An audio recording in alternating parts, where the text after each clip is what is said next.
c'est Ozag. Cet été, je trouvais que le son de mon iMac c'était pas assez fort pour faire une soirée. Alors Sony m'a prêté une petite enceinte, un tout petit dock iPhone, iPod, et qui envoie bien.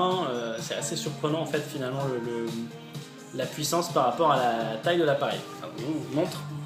Là, il y a un iMac 27 et le dock Sony est tout petit. C'est cette espèce de truc immense. Alors, la référence produit est complètement imbitable. RDH, GTK 11, IP machin, IP pour iPhone. Et en fait, c'est une grosse enceinte, une sorte de boombox avec les enceintes éclairées à l'intérieur. Ça fait 230 watts RMS. Et on met son iPod là, ou un périphérique USB, ou la radio, ou on branche une source RCA à l'arrière. Et bam, ça commence à cracher du son. Les lumières sur les enceintes s'allument et clignotent en même temps que la musique. Attention, hein, c'est très kitsch. Et le son monte très très très fort. Mais comme il y a des gens qui bossent à côté, j'ai quand même évité de les rendre complètement sourds.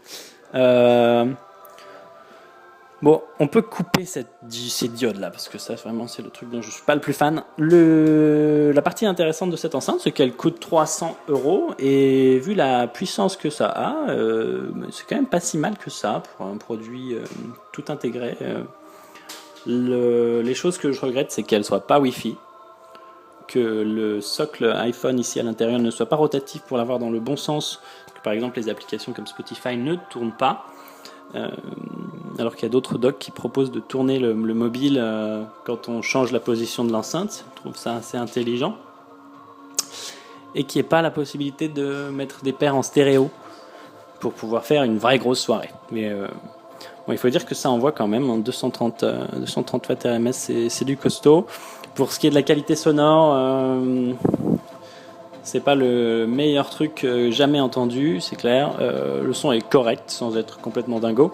Et il faut jouer un petit peu avec les equalizers pour avoir le son qu'on trouve normal. Enfin, cela dit, rien de choquant.